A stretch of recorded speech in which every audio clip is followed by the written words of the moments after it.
fringes of reality, where fact meets speculation, where paranoia meets illumination, where madness overlaps the fragile membrane of sanity. Do not be afraid. Open your eyes and open your minds to that region that lies beyond the realm of the known, that region we call the EXO Zone. I am your host, Dictor Van Doomcock, the future ruler of Earth. And with me is my co-host and aficionado of all things fringe, the Nerdrotic Channel's Gary Beekler. Gary, are you ready to stir up some stuff today? Let's stir up some stuff. A lot of people have been wanting to talk about this. I've been wanting to talk about this because I honestly don't know what's going on, but I would like to set some boundaries. Boundaries are a very important thing. Yes, sometimes you have to have rules, and we're going to be getting into some dicey subject matter. So whatever mods I do have here, I gave them a brief message to let them know that they have free range to remove anything that gets anywhere near grossly violating YouTube's terms of service, anything that could damage this channel. And I am sure you all know what I'm talking about because we are going to be getting into the subject of the deep state and the Epstein suicide, that we'll call it. And a lot of people have been requesting that we talk about this, and I've been wanting to talk about this, and I just, maybe together we can kind of sift through the weeds and we can discuss what the deep state is, because whatever it is, there's multiple schools of thought of what it is. It exposed itself, in my opinion. It could be just a loose cabal of rich people. It could be an alien force controlling our every move. I don't know. But what I do know is somebody blatantly, I mean, like the normies are coming on board now. And I don't know if you had a chance to watch it, but Richard Dolan, I get a lot of my talking points from Richard Dolan. I watch a lot of Richard Dolan. I think he's a great guy. And he just did a brilliant live stream on conspiracy theories and where by the way, I'll just cut to the chase. Conspiracy theory, the term was created by the CIA. Yes, I watched that YouTube thing this morning. I actually listened to about an hour, 50 minutes of it. And he was basically saying that the term CIA first appeared, to his knowledge, and he was asking for input on this, in some kind of CIA document from 1967 or something like that. I think that like I have always said, Gary, these terms are kind of shorthand for derailing thoughts. I mean, it's like a cheap sloganistic way of dismissing complex arguments, which always works. It always works because people prefer simple-minded, platitudes and labels that are comforting to the complexities of analytic thought that accompany these kinds of inquiries. So, yeah, I mean, Dolan did a fantastic job. He's a hell of a YouTuber, dude. Yeah, he gave some great examples of conspiracies that are fact. Project Paperclip. I keep forgetting the one where the CIA placed ops into the media. He talked about some of the more deplorable things that our CIA did, like when they tested syphilis on Guatemalans and African Americans in the 40s. They some horrible things that would be considered crazy conspiracy theories until they came true. I'm not here to bash America. I think with all countries, there's good and there's bad. I think more importantly, the people are mostly good. I love to point out that I know there's Tim Pool out there who's like, we're on the brink of a civil war. It's like, no. I'll give you a great example of why we are still a very civilized country, and that is the four-way stop in the middle of nowhere that most people will stop at. and that's the sign of a civilized country. So, but when something like this happens, this does crack the foundations of it. And I'll be frank, they got away with it. I don't think it was a suicide for 1 minute. I don't think anybody does. I don't think anybody in the mainstream media does. And I think there's a lot of willing accomplices trying to keep the truth and maybe they're trying to protect the powers that be. They want to, keep everything going. But the thing is, when you're protecting even one element of this, you're protecting a guy who victimized young girls, probably young boys, possibly kidnapping. Again, these are all, allegations. But this is Epstein's old news. I've known about Epstein for years. Yeah. And I'm sure, and I know you have too. And a lot of the independent journalists who I follow, because I don't follow anybody mainstream media, who I have, there's a couple of them out there who've been reporting on this for years, including Alex Jones. And this is and when you have Alex Jones and people like him, the thing that makes him different is he's a bit of a heretic. Okay. He is a little bit of a crazy person, but it takes a crazy person to want to pretty much give up their life and be so obsessed to get into the whole quagmire that is what is possibly the deep state conspiracy theories, the CIA term. And Alex Jones did get video of Bohemian Grove. Okay. And that was weird stuff. And it was. There's another one out there. God, I said I wouldn't mention, but I kind of I have to.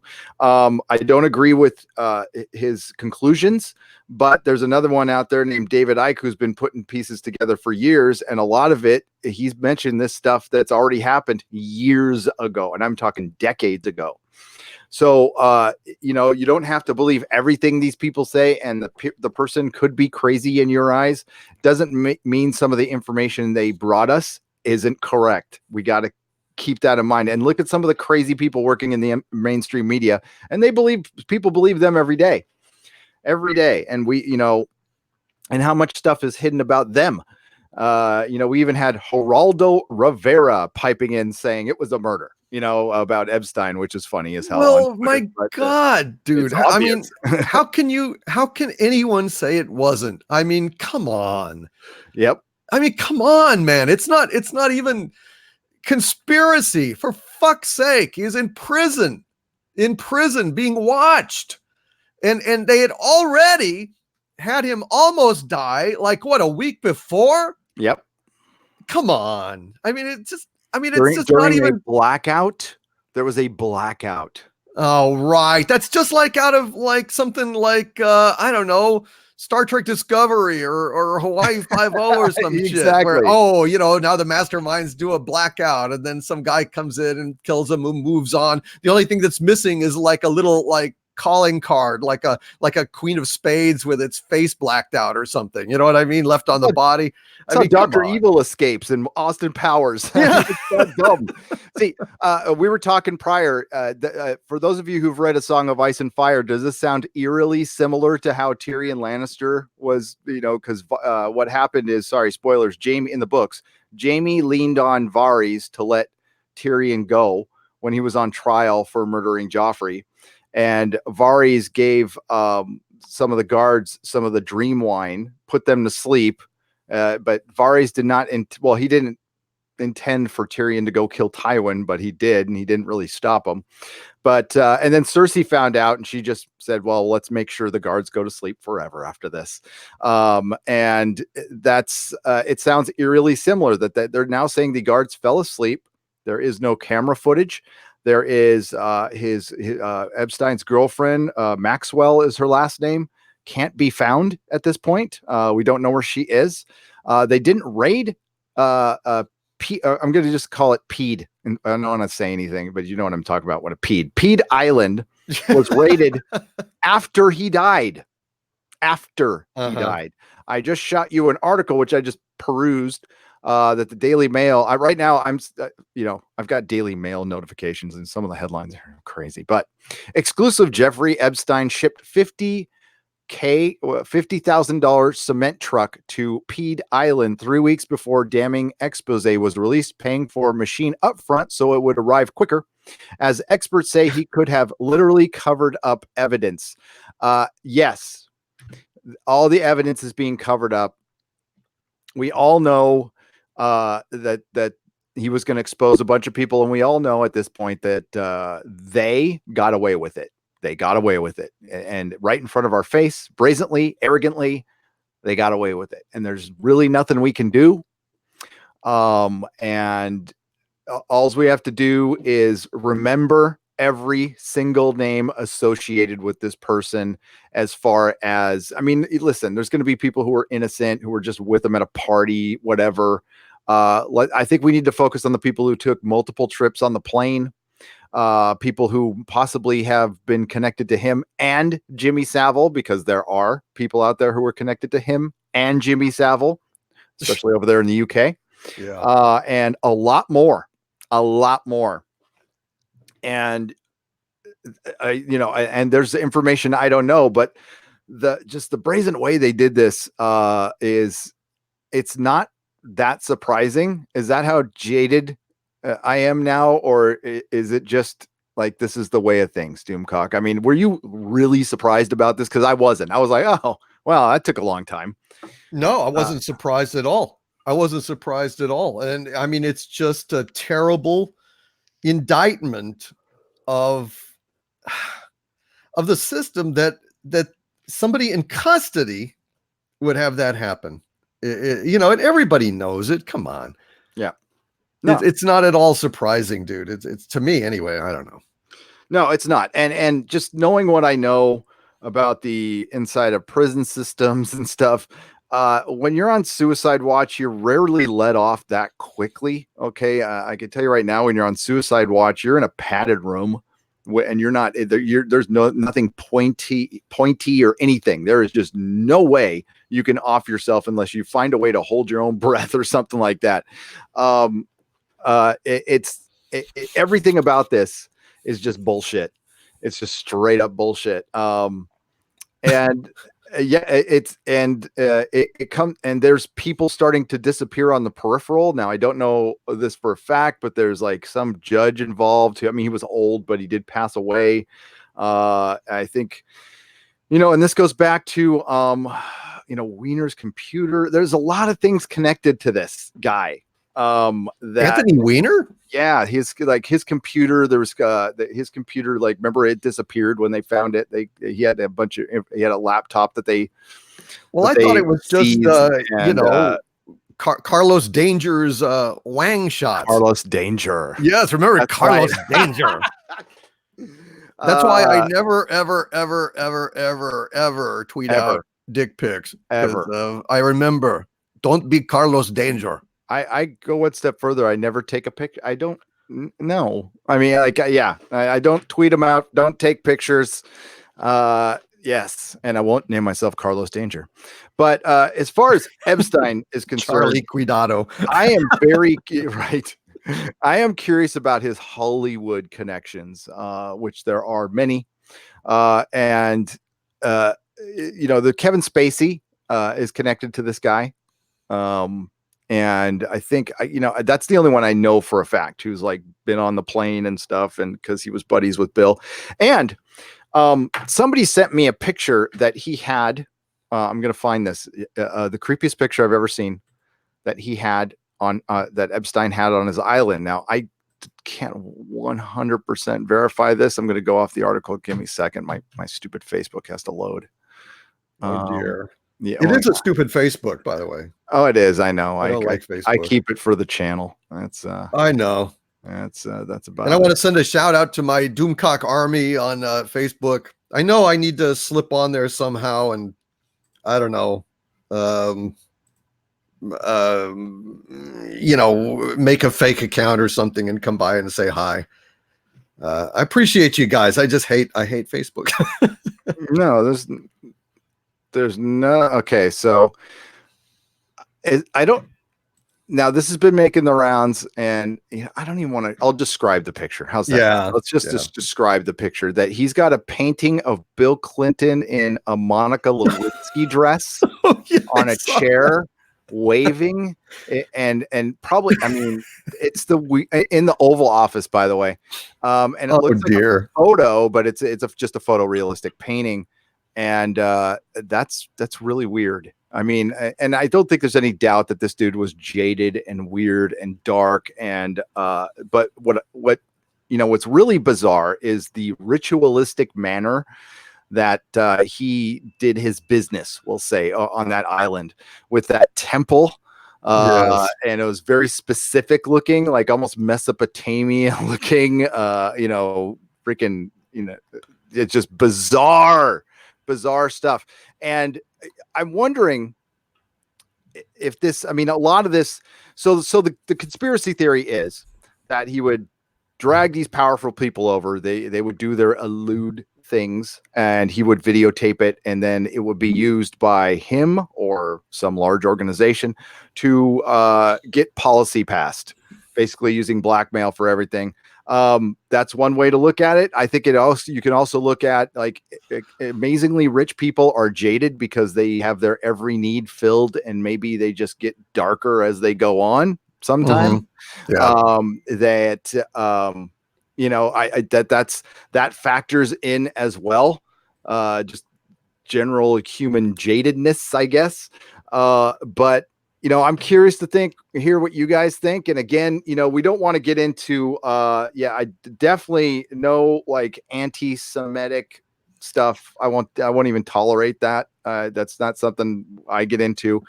We don't get into like 9/11 theories here. But we definitely want to talk about, like, what you think the deep state is. And you know, I don't think it has anything to do with race or anything. I think it has everything to do with money and elitism and power and the power games that rich people play. And I definitely think they get together. I think they protect each other. And they are obviously on a different level than the rest of us. They don't have to face consequences that we do.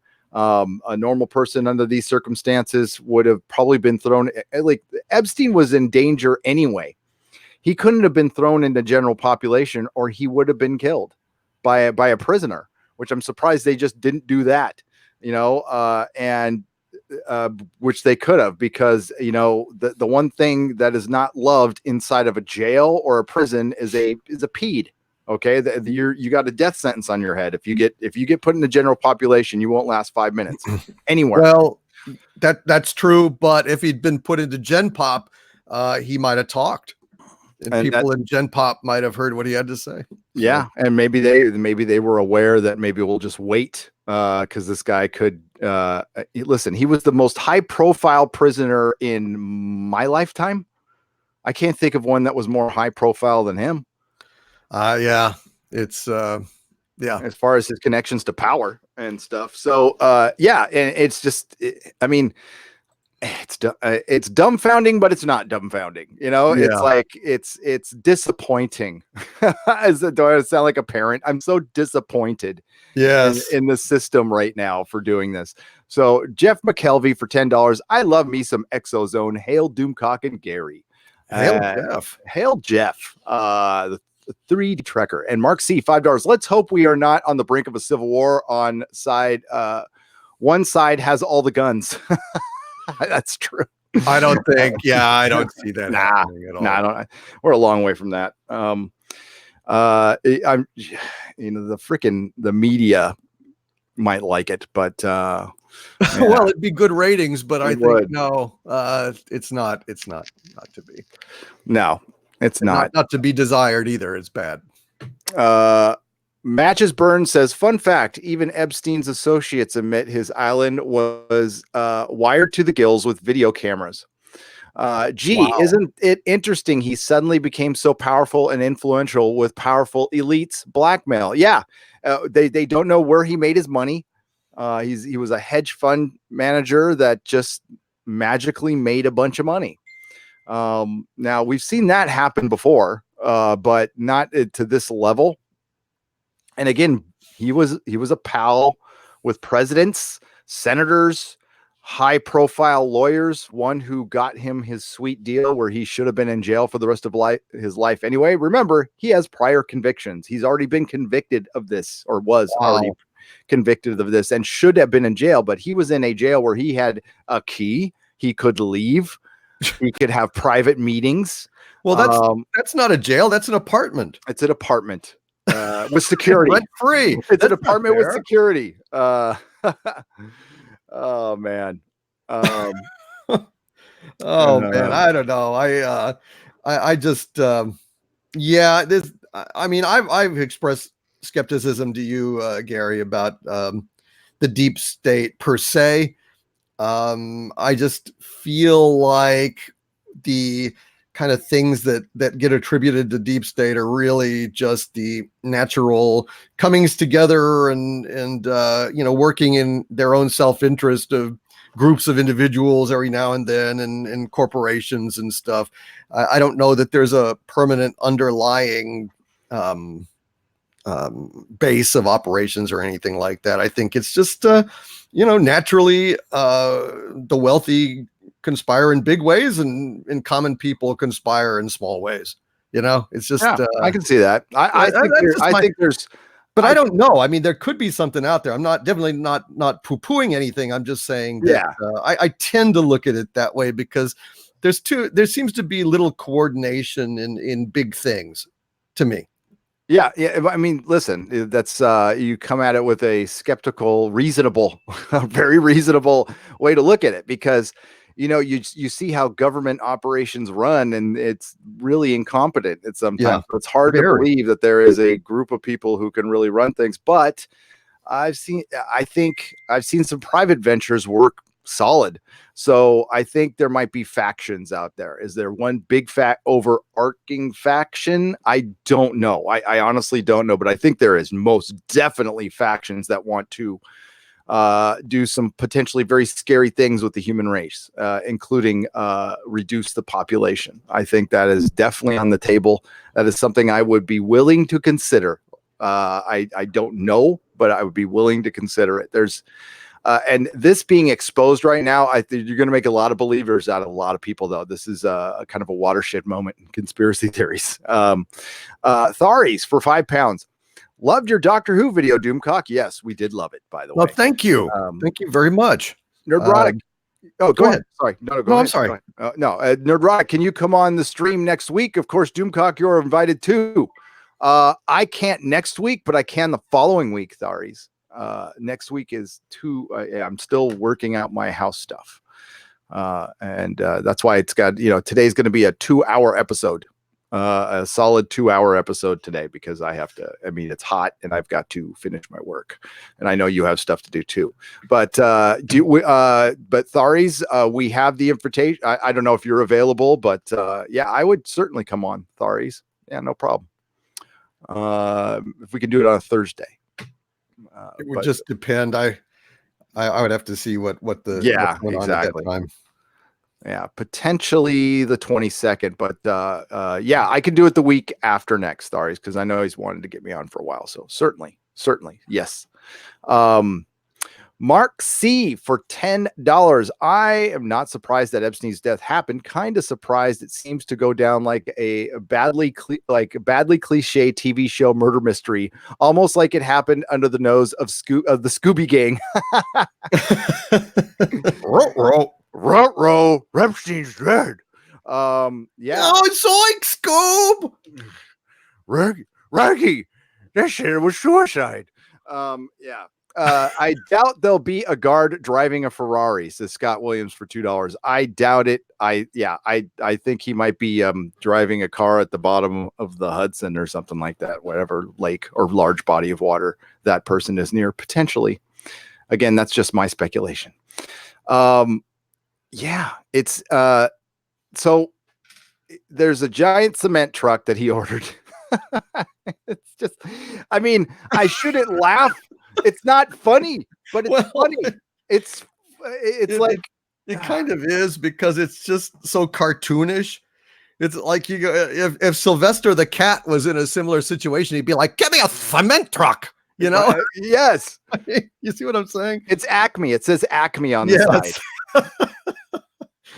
Oh, I mean, it's not funny, but it also is. If I laugh at any mortal thing, 'tis that I may not weep, right? Right. Here's some of the details on that. Jeffrey Epstein shipped a $1,000 cement truck to his private Caribbean island, Little St. James, on November 7th last year, Daily Mail TV can exclusively reveal.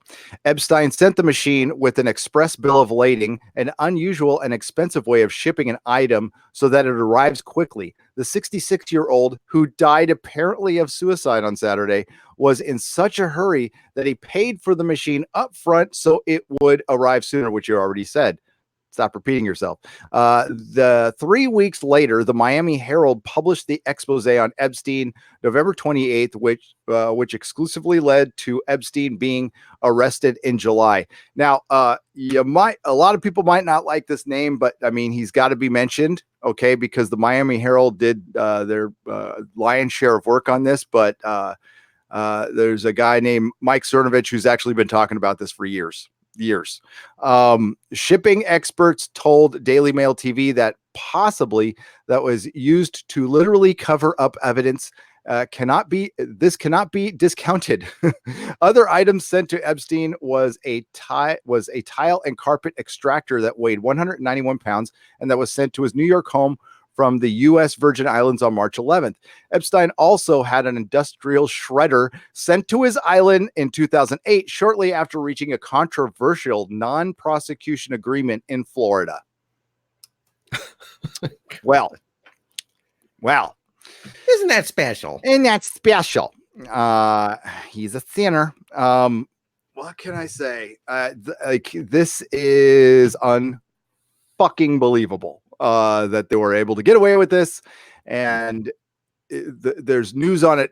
More stuff. I don't know if I could. Somebody just piped in. Person who just piped in. I wouldn't be surprised. Names. There's probably a lot of Hollywood names on this list. I got a question. I have a question, Doomcock, and I'm just okay. I don't expect an answer to this question. It's rhetorical. It's rhetorical. Where in the hell is Time's Up Me Too? Where are you? Yes. Well, they're too busy bitching about men looking at them on the streets and the occasional odd pat on the butt or inappropriate hug rather than actual rampant sexual abuse of small girls and small boys, for that matter, from what I understand, but I don't know for sure. So we're out, Chris Hardwick, love him or hate him, he got railroaded. Andy Signor, certainly he's talked openly about what he did wrong, but what he did wrong was not out of the scope of what happens when marriages break up. A person who I have contacted, by the way, and I might get on the show and talk to because he's got an idea that I absolutely love. Andy Signor from Screen Junkies. Jeremy did an interview with him on his channel. Go check it out. It's really interesting. And yeah, these people got railroaded out of their jobs, and this guy is possibly kidnapping people, trapping them on their island, forcing young girls, and forget the fact that the young boys aren't being mentioned very much, but they were there, by the way. And Time's Up Me Too is just completely silent on this one. I find that very curious. But that's, but me pointing that out, that's probably a conspiracy theory, and YouTube's probably not going to like any part of this live stream right now, but tough.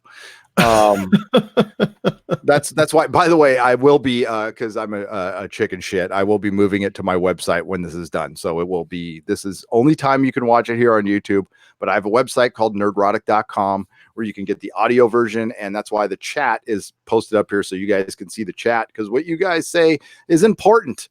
What is it? Harvey killed Epstein in a convoluted plan to get Doomcock to push the button. Well, why the hell would I?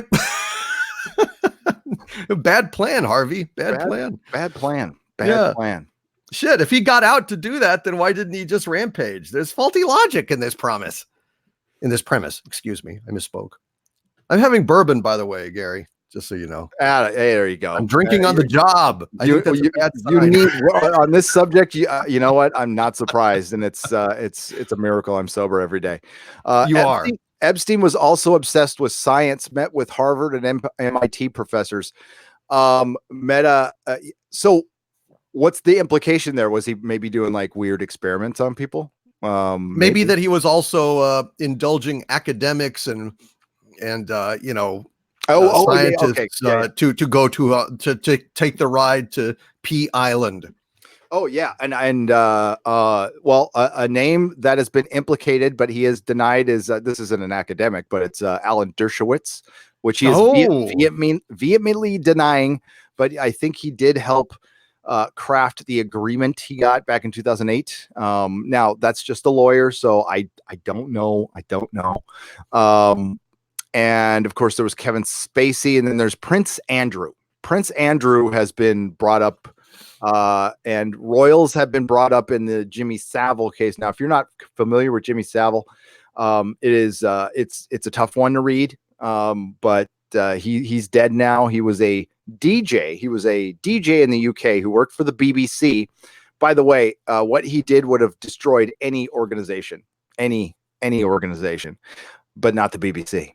They survived it somehow, and because they knew what he was doing. Mm-hmm. And he was doing something very similar to Epstein. He was basically a gateway into this cabal of debauchery, and there's not a word that I can associate strongly enough of how scummy and evil and destructive this is. And nobody's really talking about the kids and how they're screwed. They're going to have therapy for the rest of their lives. This abuse that they went through. And we don't know how low the ages went. They have parents, they have siblings, and there is a ton of this in. So I'm a grateful recovering addict, and a big common element, along with, this is a disease we're born with mainly, but I think a common factor is abuse. When you're a child, be it from a parent or a teacher or a whatever, and that's a very common factor. So we need to keep in mind, as much as I'm laughing and stuff like that, I'm not laughing at them, and I know you're not, or nobody here. We try to laugh for levity, but it's disgusting. And it's disgusting that they're going to get away with this. And I have a lot of feelings about this subject. I mean, I've got kids. You don't have to have kids though to of course, And it's just, but like when you're a parent, sometimes you put your kid's face on that kid's face, and it's just, oh man, it makes you sick to your stomach. Where is Mrs. JJ Abrams? Asked TR French. Yeah, exactly. Where is Mrs. JJ Abrams on this subject? Because there is Hollywood connections, some who are possibly working right now. Kevin Spacey, I think he's pretty done. I think his career is pretty over. He's been weird ever since his allegations, but there's just a lot. And Kevin Spacey was a guy, as an actor I liked. He's a hell of an actor. Remember when he was in was it Wise Guy? It was Wise Guy. Yes. That was the first time I saw him. The Toes Nose, Gary. Yeah. That was Toes Nose, remember? Good, yeah. Oh, yes. That was a great show. That and The Equalizer. I love both those shows. Oh, I know it. I know it. Both of them had fantastic theme songs too. The Wise Guy had a Mike Post theme song. And The Equalizer was just like so badass and like late 80s, early 90s, It was just so perfect. Yep. It was. And those shows, that was like a tonal shift too. Those were very different shows from what we got regularly back then. Oh yeah. So Gary Nerdrotic, you are not a born addict. You are an Irishman lost in the United States. I wandered over drunk on the land bridge. Yeah. That I was very surprised to see when I got my 23andMe thing back, how Irish I was. Like a lot Irish. I didn't realize that at all. I just thought I was kind of a mutt. But yeah. Sir Ruin of House Roundhead. Doomcock, I'm seeing the Ravens against the Packers tonight. I can send you photos of Aaron Rodgers since you are a Packers fan. Are you a Packers fan? Yeah. You're a Packers fan? Hell yeah. Oh, Jesus Christ. So is my entire in-laws. They're all from Sheboygan, Wisconsin. Hey, listen, man, I really respect how they manage their fans and how they're, publicly owned. And Yep. I mean, they really are, and they seem to really care about the community. They just seem like overall they've got a rich history. Now it doesn't mean that, basically, Gary, it doesn't mean that I'm like all in on the Packers. I mean, basically, I like football. And so I have like two sets of teams, the ones that I like and the ones that I despise. And as long as like one or the other is playing in a game, I'll watch it, you see? So it's really just an excuse to watch games. There's gold star teams and shit list teams. Yeah.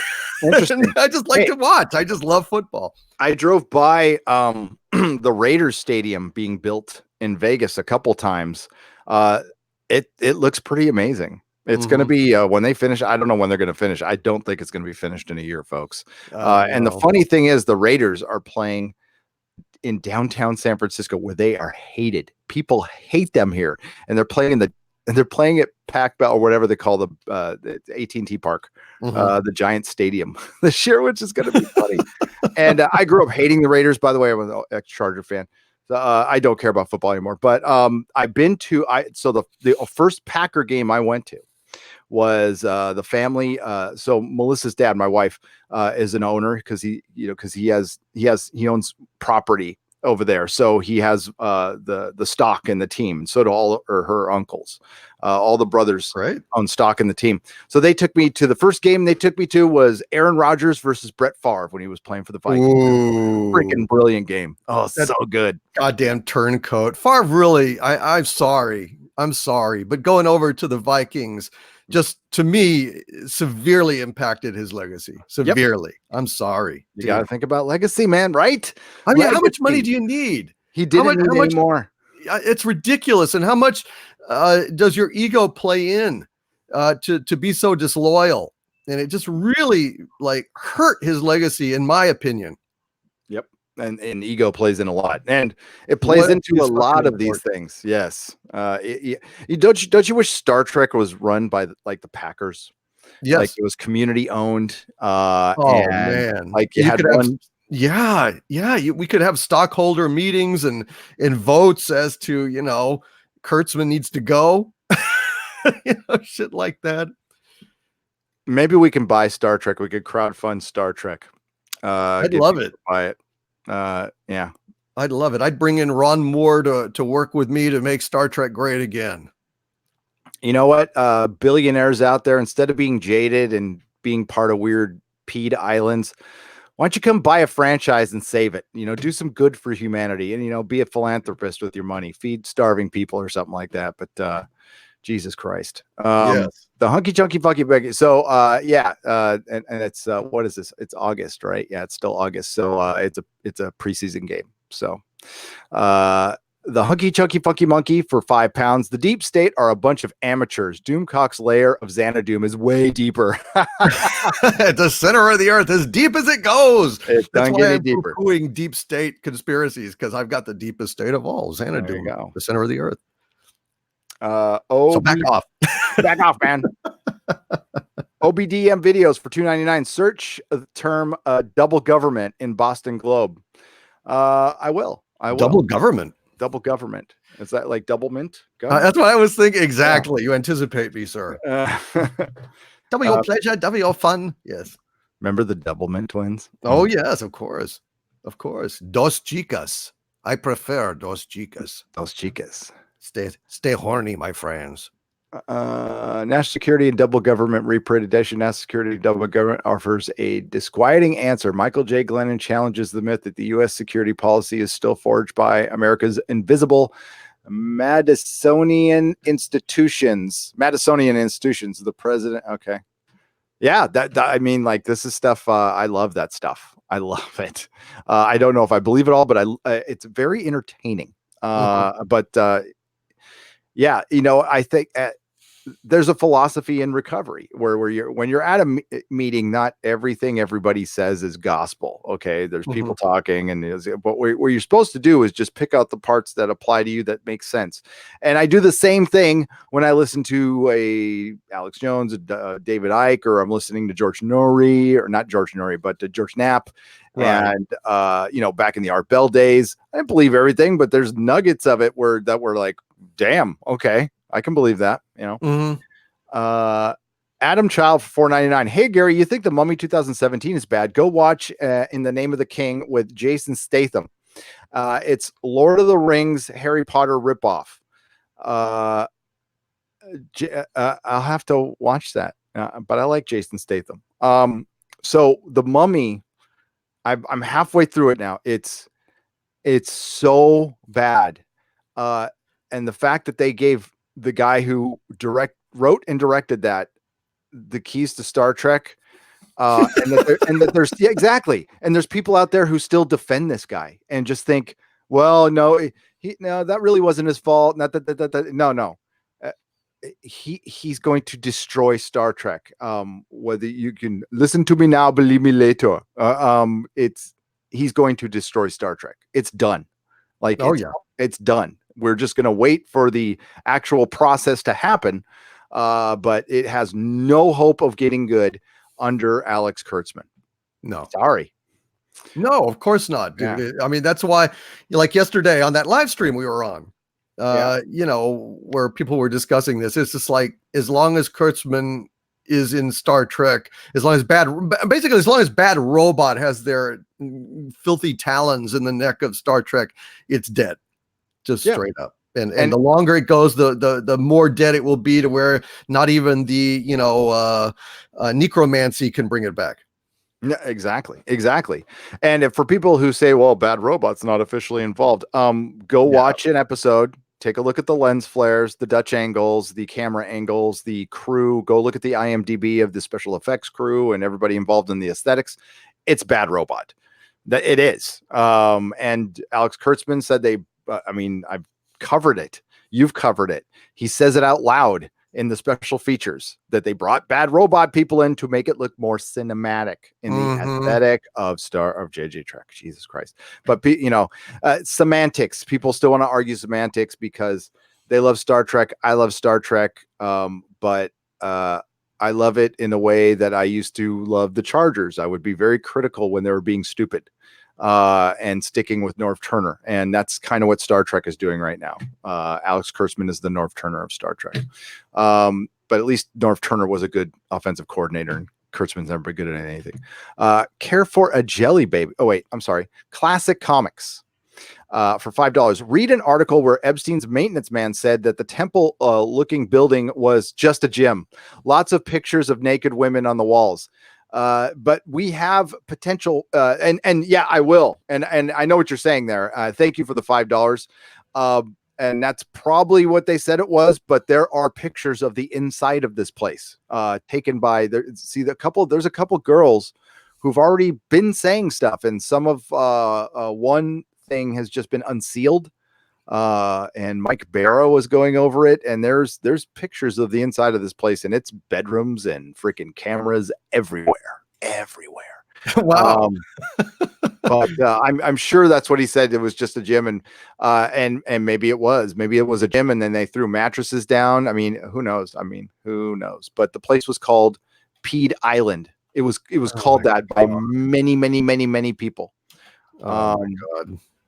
If you really want to come at it with Crowder actually did a decent video, just basically laying down not getting conspiratorial at all, just giving us what we know, and that's all you need to know is what we know. We don't need to get conspiratorial about this at all.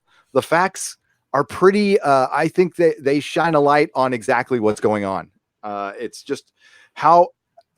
And listen, this is partially me, and I know you're the same way. I don't take the official versions of events of anything. I'm a very skeptical person, and I have a lot of I've lived a good long life, and I've been lied to long enough, And, you know, I used to take the official version of events when I was young, really young. I used to, yeah, of course, you know, I used to believe that stuff. And then, you know, I witnessed some things, and, you know, it like this should be the eye opener of all eye openers. Mm-hmm.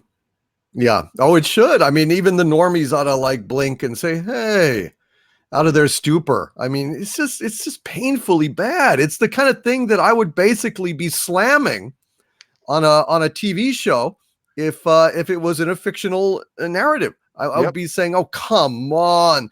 Like they take him off of suicide watch and there's a blackout and then he kills himself. Come on. Come on. All he needed was some time crystals. Yeah, which apparently you either have to steal at great personal risk from high security Klingon Empire outposts, or you can just go to the University of Miami and they'll whip you up some. Yeah, she could have just gotten her time suit and come back to our time. So fucking, oh God. It's just, this is an era of sucking out in public and not getting called on it.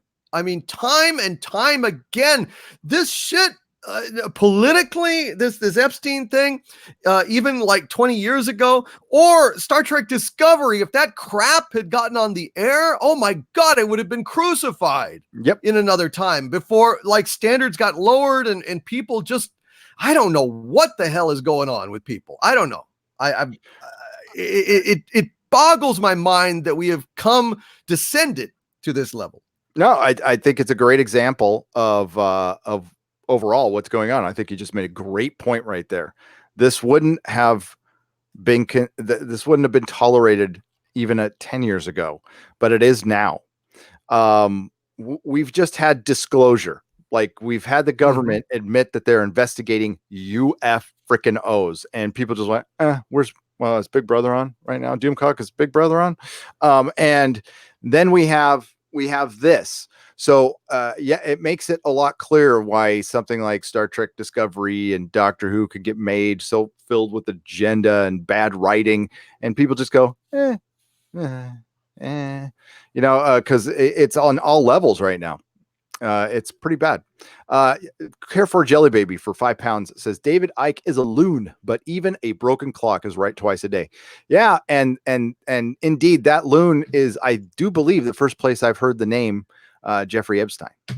Wow. Yep. And I always point this out, Gary, and I have to, that Icke has like 90%, 95% of Icke's output is very thoughtful and intelligent.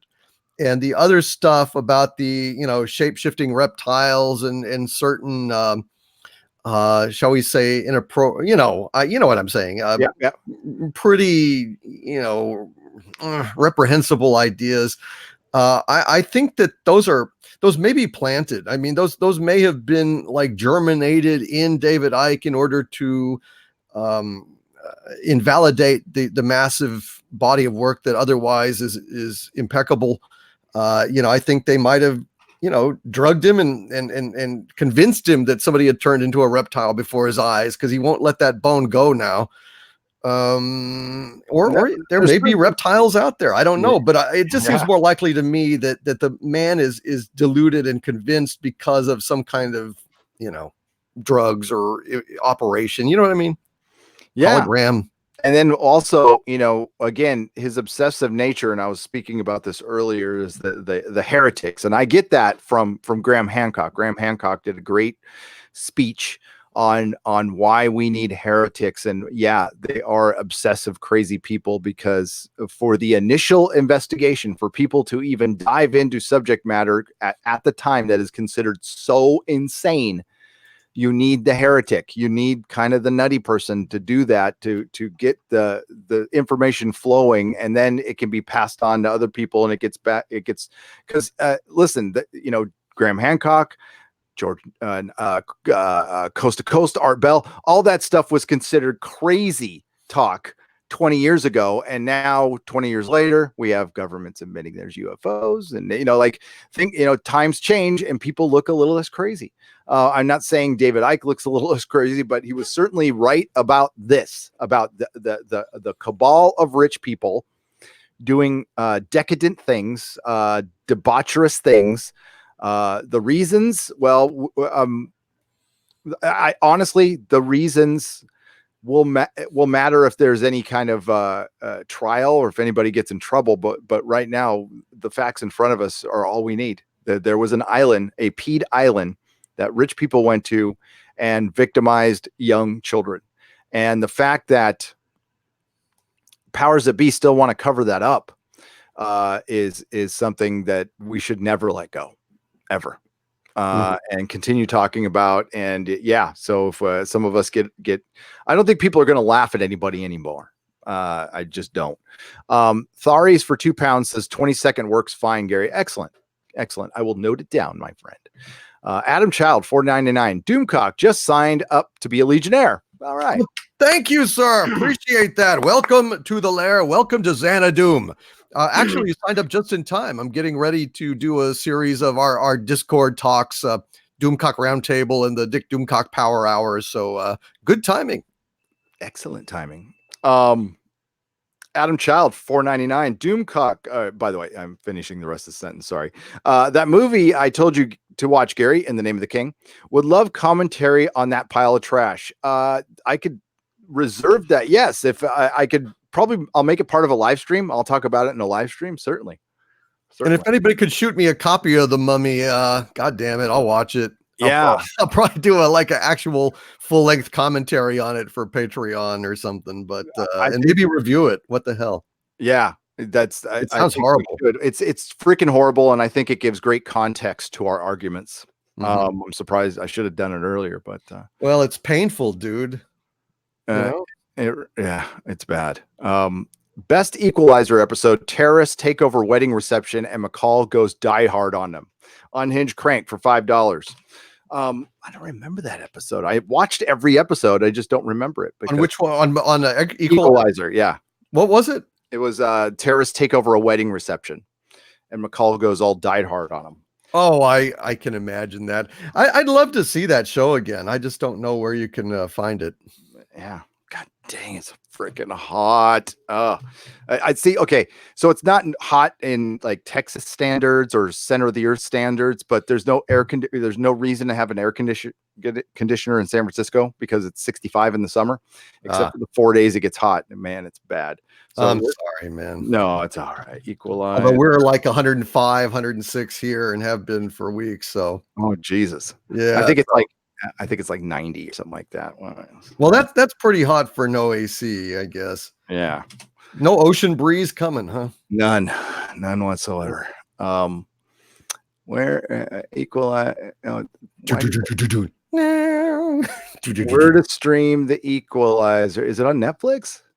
Or is that? I don't think so. I've not seen it. Now, Wise Guy may be on Amazon Prime. I love that show. Rum-pum, rum-pum, rum-pum. That was a great show. Oh man, Uncle Mike, remember? Yep. But Kevin Spacey, and also that his sister, the incestuous sister he was with. Oh my God, she was hot. That was such a great plot. I like that whole arc, and they used to do arcs, and that was so unusual. One season was an arc, yeah, that was so unusual back then, and that's what made it cool. There were 3 arcs. There was the one with Sonny Steelgrave. That was like the first season. Then it was with Kevin Spacey and his sister, very rich, incestuous. That was great. And then the third one was Tim Curry and somebody else. And that was a very good arc too. So 3 great seasons of The Wise Guy. Tim Curry. Remember that? Yes. I remember the scene where he's dancing on someone's grave at the end and crying over his rival. It was great. Great show. I missed it. Poor Tim Curry had that stroke and you can't. Oh man. Never does the same. He was fantastic. Yeah, he was. Let's get back here. Where was I? Brad Mann for $2. Skull Vikings. Skull Vikings. Skull Vikings. I don't know. But he's probably his skull is like is that like a Viking term, like go or something like that, or I don't know. But Semper Fi, Brad Mann. I see the Marines avatar there. For $2. Thank you. Josiah Clinch, $15. Oi, Minister of Harsh Justice. Yes, I want justice. Harvey C. has tried to kill me twice in a week with a tornado last Friday, with with a wall of tubs at work today. Doomcock, I'm okay. Tubs fell on my right hip. Oh, Josiah, dude. Jeez. I am so sorry. Josiah Clinch is a great friend of mine. He's a swell guy, a really great guy. And Josiah, I don't know. I doubt it's Harvey. You know, I mean, if he could do that, he would have actually been trying to dump shit on me. I mean, what good is it going to do to hurt my good friend Josiah Clinch? I don't understand that at all. Josiah, I will take to task the god of circumstance, and I will punish that person harshly. I am so sorry, dude. So sorry. I'm glad you're okay, though. I mean, I hope you're okay. Your hip, Jesus Christ. I hope you're okay. Yeah, hips are not like, oh, I always, you know, I've kind of got a bad one, and I will never get a hip replacement ever. I'll just walk on a cane or whatever. Just too many. I saw a surgery on it once on TV, and it's just like, oh, fuck, never watched surgery on TV. Never. Ugh. Come on. The Grand, yeah, I know. Well, it was too late now, but I was, young and dumb. The Grand Inquisitor, $5. Do y'all see Robot Head's vid on the Laser documentary? He really busts the director's balls. Hail Nerdrotic, hail Lord Doomcock, hail the Fandom Menace. No, I haven't. I will watch it. Robot Head is brilliant, man. The Robot Head is a good YouTuber. But I will check it out. Him and Mahler, like, they drop a video like once every 3 months and get 1 million views. It's amazing. I'll be back after Psycho Dwarf 9 $2 says, I'll be back after suicide prevention training. Psycho Dwarf, you're funny. It is not too soon for a joke like that. That's good. Saruin of House Roundhead for $5. Did you know Aaron Rodgers appeared in the Bells episode of Game of Thrones season 8? Yes, I did. He got burnt by Drogon running through King's Landing. He hated Game of Thrones ending. I know. That's so funny. Oh, I know he did. And that's funny. And also there was like a shot of some soldiers standing around getting burned and they don't react. That's how badly it was done. Yeah, it was there's a lot of that. Oh my God. And didn't Miguel Sapochnik just recently come out and said it didn't matter how Arya jumped over and killed the Night King? Yeah. It didn't matter to him, and I think that's the problem. Yeah. Yeah. And this is after if I did a video on his interview and how he says he doesn't like genre stuff. Oh, well. Good. Yeah, it shows. Yeah. It shows. That means he's just as qualified as Alex Kurtzman, right? Yep, exactly. I mean, he did some good episodes, but it sounded, if you listen to the whole interview, it sounded like he was just there for obligatory reasons. Like, God, the Dan and Dave, they broed me out before in the past. I'll do it.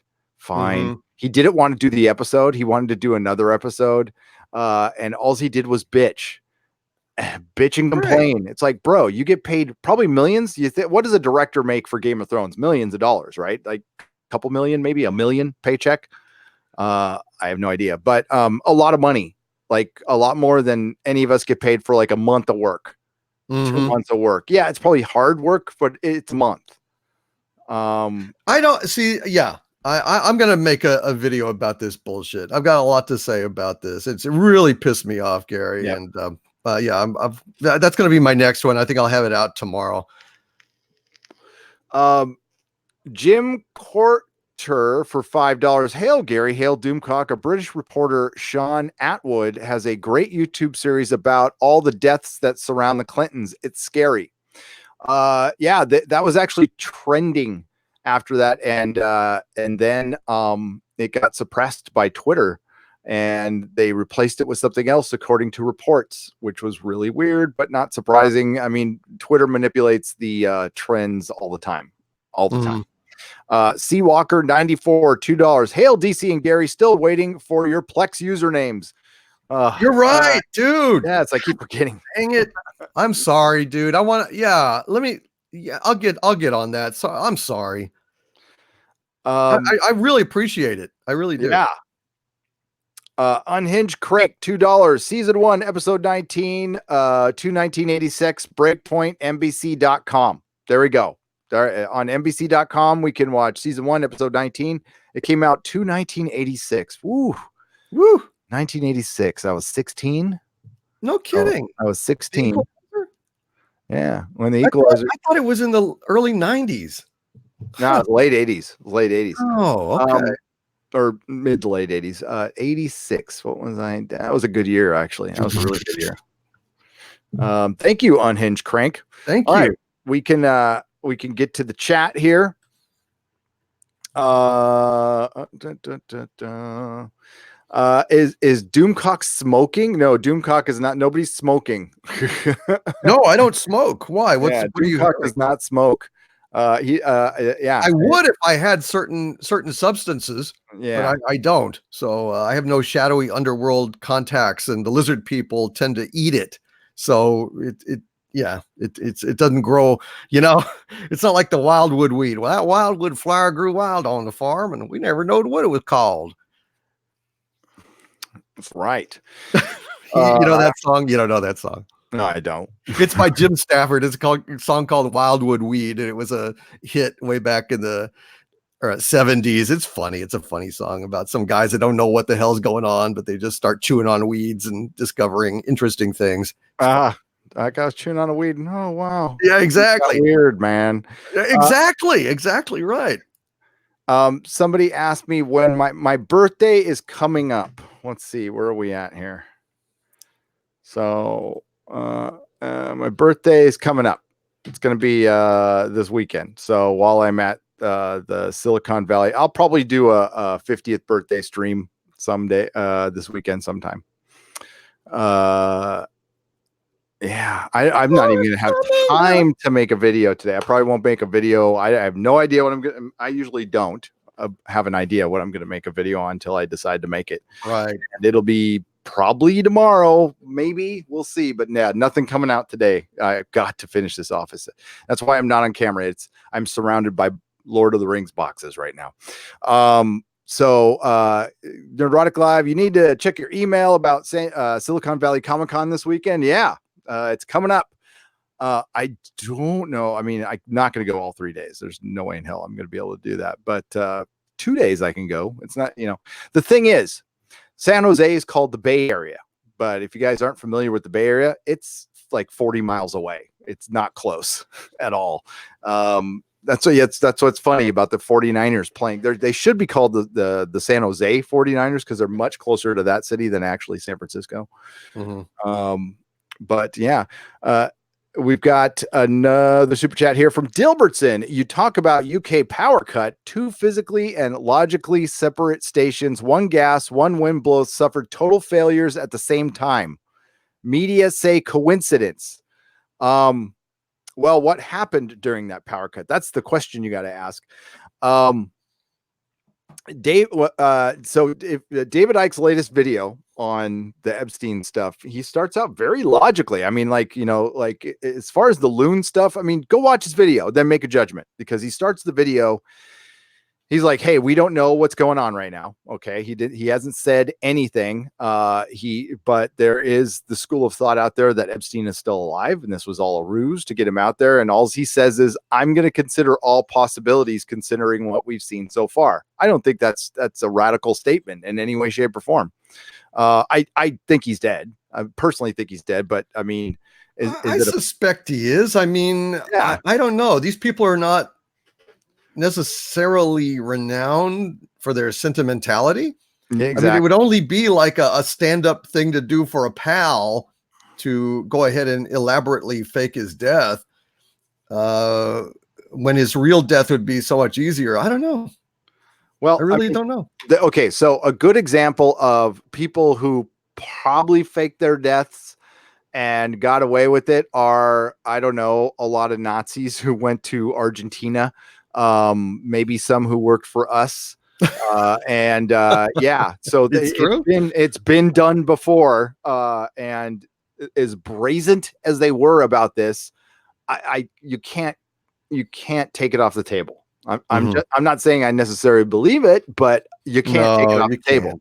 You can't take it off the table. Um, You know, everyone and- knows Elvis faked his death and became Bruce Campbell, so we know that. Yes, he did. Oh my God, Bubba Hotep's one of the greatest movies ever made.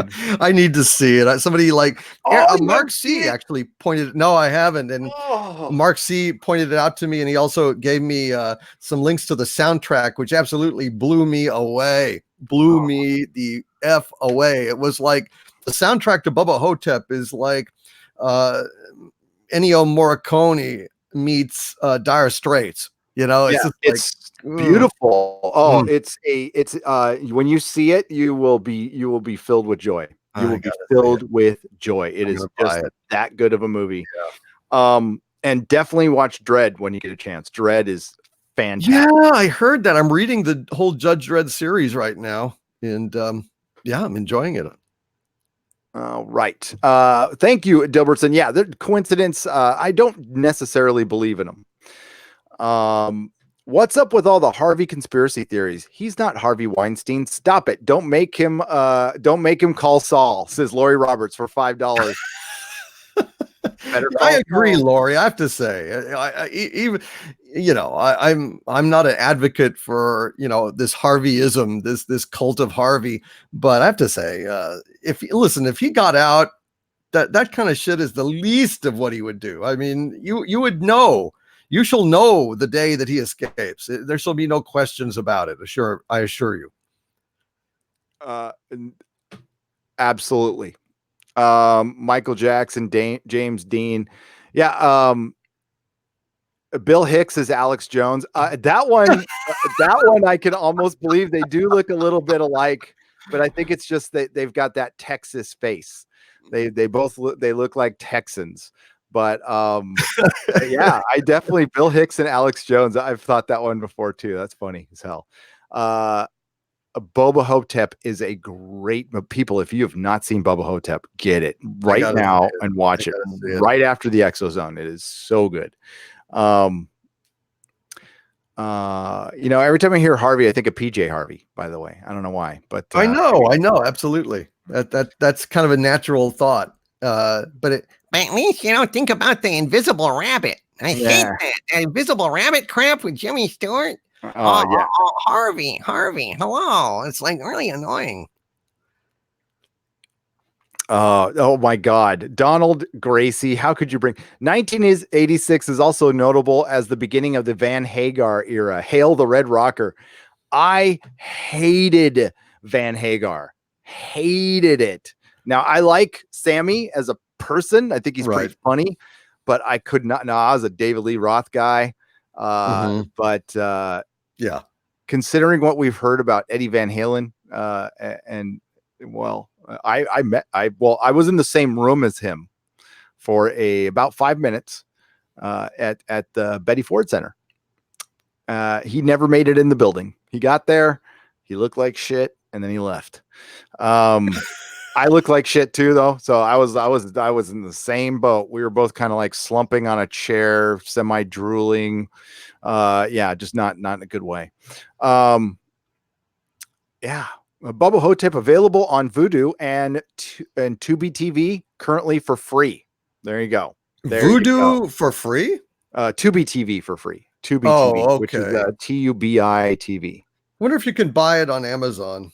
I'm sure you can. I'm sure you can. Bruce Campbell, he's an underrated treasure. He is an American treasure. He is a treasure to all. He did a Q&A here at the Castro Theater for Evil Dead 2. It was wonderful, and he ripped into superhero films. Like, I wish I would have recorded it, what he had to say, but I can paraphrase what he basically laid out what Hollywood thinks of superhero films, and I totally agree that the minute they can start making money off of something that's not a superhero film, they will, because they're really expensive. Now, Disney has streamlined this process by just putting everybody in front of a green screen. And tomorrow I'm going to plug tomorrow on Friday Night Tights, Comics Division and I will be re-reviewing Endgame because it just came out on Blu-ray, and it on closer inspection, the film does not hold up very well. when you start thinking about it logically, it's purely based on emotion, and it hits all the emotional points perfectly and great. But if you start thinking, you're like, wait a minute, Cap would never do that. Cap would never do that. But I guess it didn't matter. And there's a lot of things to talk about. But the one thing that bothered me, even when I was watching it, was that final battle scene. You could just tell that everybody was in mocap suits and their heads were kind of shaking on their body. And it looked, everything was dark, and it looks so cookie cutter. And we're also finding out that the people who quote unquote direct these films don't really direct them. They direct the actors. But they don't really direct the special effects scenes and stuff. And I think that's really goes into why Star Trek is bad, why a lot of other things are bad right now, because everything's producer driven. Like directors have seemed to have lost power. Like they're just there to work for, like directors usually, were gods on the set, but it's not that way anymore. I don't think. Well, that's not true on television. On films, yes, absolutely. Yeah. On television, the producer has always been God. The power. Yeah. Yeah. Roddenberry was the producer on Star Trek. I mean, the executive producer, which it varies depending on the production. Producer is a very vague term. It can cover a lot of things, but Roddenberry, look, the directors came and went on a TV show every week. And so it was really the producer that held the whole vision together and the continuity. Whereas on a film, the director used to reign supreme. Now, I don't know if that's changed or not. Feels like it has. It may well have, but it always was that way on TV by necessity, because the director had to subordinate his individual vision to that of the larger series. Yeah. Well, that would make sense with Star Trek. Then Alex Kurtzman is fully in charge. Yeah, well, I guess that's why it really shows. So bad. Yeah, and maybe if he's not, maybe that's why things will get better. But I doubt they will. No, dude, they're not gonna. They're not. It's not. No, because Bad Robot and Secret Hideout, they're one and the same. I mean, Secret Hideout. Who the fuck is Kurtzman without Abrams? I mean, come on. So I mean, they're one and the same. And other than legal, definitional differences. And so whatever Bad Robot is involved in is going to suck. I mean, it's just, that is the source of that. That's the patient zero, the ground zero of the, suck detonation in Hollywood. I swear to God. It's everywhere. And as we've stated before, he goes somewhere, and when he leaves, he's like a computer virus. He leaves a little bit of his people there. Which are, he doesn't directly control, but he's that maybe that's why he didn't take Star Wars, because that would have been a pay cut for him, because he was able to go to Warner Brothers, get that $500 million deal, make everything for them, and still have his fingers in Star Trek and Star Wars. Yep, he'll remake Casablanca with Justin Bieber as Rick and more lens flares. More lens flares. Yep. Casablanca, Warner Brothers, right? Brie Larson as Rick. Or Justin Bieber. Oh, you prick. Oh, that hurt. I need a drink. You bastard. Because I'm right. You prick. Well, okay, then she'll play Prick Blaine, who will be a woman. I don't know. Jesus Christ. Thank you very much. Disgusting. Oh boy. Yeah, Mary Ashmead, they're getting rid of the gingers. It's ginger side. They are. They're getting rid of the gingers. We don't ginger season, man season, ginger season, man season. I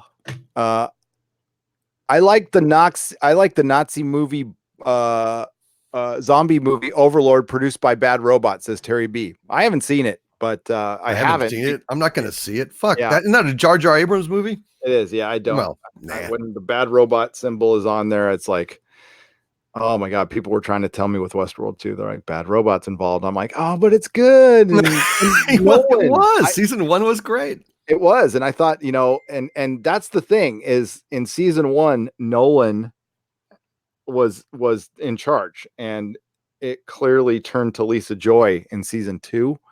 who I think is his wife, maybe. I think it's his wife. And like, listen, your wife says she wants to be in charge of something. What are you going to say? Like, the inappropriately named Lisa Joy, for there was no joy in Westworld. None. Zero. Zilch.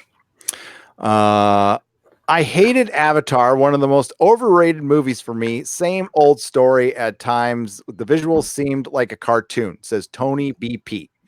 Yeah, I didn't like Avatar either. I definitely I was part of that. I was dumbfounded. I was in Burbank working for Technicolor when that came out, and on its second weekend of release, I went to the Universal Studios movie theater in the middle of the day on a weekend in the summer, right? It was winter. It was winter when it came out. So it was like Christmas time. And it was an empty theater. It was empty, but that thing was making bucks. So it was probably because of the 3D tickets, whatever. I see conspiracies and everything. I don't know why they would lie about a movie making more money than it did. I mean, that would only cost them, more taxes and stuff. Sure. I always believe that they make more than they say. And I think there's something to that. So, because like, why would you freely admit like we made this much money and the government's going to go, you said you made that much money. I saw Avatar. I thought it was okay. I thought that the script was bad. I thought the effects were pretty good. But it varied, because look, they farm out, Gary, to your point earlier, they farm out the special effects to different companies. They divide them up. Now, whoever did Zoe Saldana's character animation in the movie was brilliant. I mean, her character was fucking amazing. It looked so goddamn real. And then other characters looked less real because I think they were done by different companies. I mean, that's how sad it is that you get that division of quality based on who actually does the animation. It's not consistent. And you're like, to what you were saying, Gary, there's no way that the director is directing the special effects sequences entirely. I mean, I'm sure that there's a storyboard and I'm sure that the director approves it, but doesn't have time to be traveling around and looking at every shot and directing each shot. I mean, at a certain point, they have to say, yeah, that's good enough. All right, let's move on. So you get that level of inconsistency, but her character was very amazing in that movie.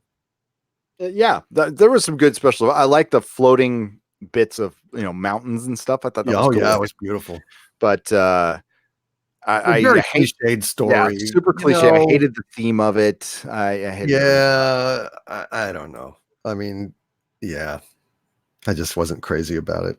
I love Cameron though. I think he's a hell of a filmmaker, just not crazy.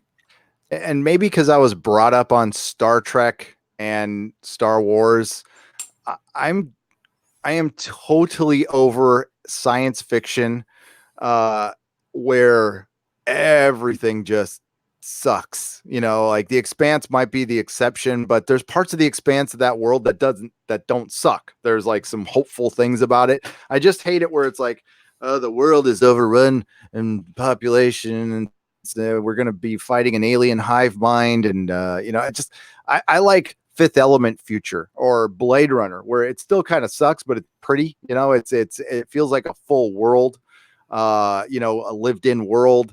That's the kind of science fiction I like. I don't like everything is just, dystopian and blah, it gets boring. Okay, so Dilberson, I got Lori and the Hunky Chunky Funky Monkey, the Hunky Chunky Funky Monkey. I hope you're feeling okay today, my friend. 2 pounds.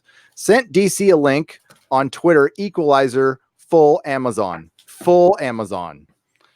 Nice. We like full Amazons. Oh, excellent. So that must mean it's like entirely available on Amazon. Is it Prime? That's cool. Yeah. Nice. That'd be cool as hell. Well, I'll rewatch it then. It's a good show. Yeah. Edward Woodward had a series before that. I mean, it was his first series. I think it was called Callan in the UK. And it was like in 1967.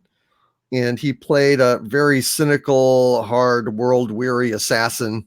And it was a hell of a show. I need to find it on DVD so I can watch all of them, because there's spotty coverage on YouTube, which is where I first saw it. But I'm going to check it out. You should check it out too. I mean, he was really, really hard-boiled, hard-bitten show. Very He's good. the gentleman badass. I love it. Edward pretty Woodward much. ruled. Yeah. He's no longer with us, right? I don't think he's with us anymore. I haven't really checked. I mean, he was old back then, so Yeah. I'm guessing he's not around anymore. But No. let's see when he passed away. Oh yeah, a long time ago, 10 years ago.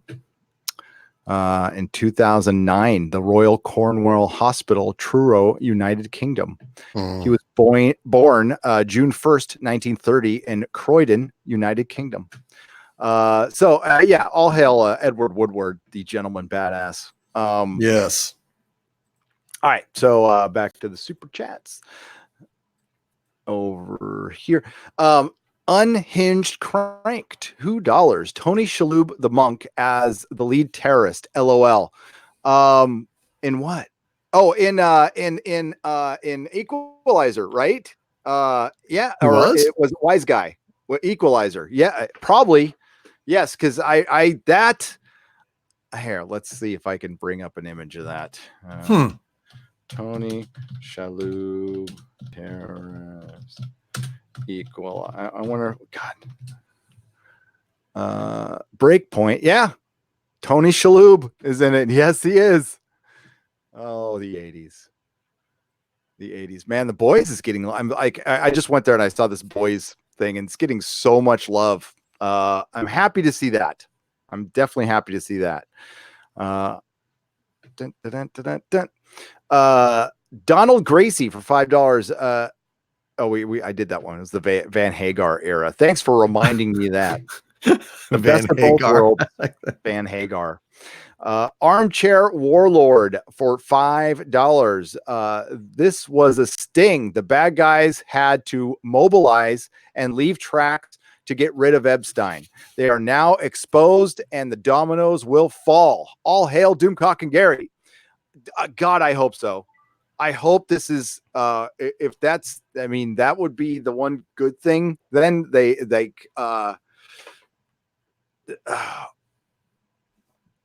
I don't think, I'm not too sure he would have talked anyway. No, I don't think he wasn't getting out. It's not like he was getting out. And it's not like we're going to torture him or anything, or at least visibly, or they're not going to do it. Yeah, I don't think he would have said a word. I don't think so. Because I definitely don't think he wanted to die. Yeah, I mean, the only I mean, who knows? It just is fishy as hell. That's all I can say. It really is. I'm disappointed that some people who committed some evil acts are going to get away with it, but I'm not surprised. I was kind of hoping that some big dominoes would fall, but we have to consider this. Got to be careful for getting in this territory. Well, I mean, listen, the country survived Nixon. I think it would survive maybe a past president getting in trouble. I mean, he's not in power anymore. I don't think it's a coincidence that president was seen at a party, very happy the day he was dead. I mean, that was all over the Daily Mail. So yeah, I don't think it would destabilize our government or anything like that. But I think we just got proof. I mean, something this big happens and people are just like, they're not that upset. The people are just generally not that upset.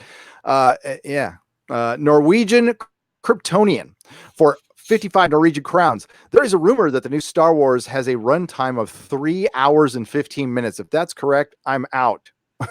I really can't sit through that. Hail Doomcock and kneel before Zod.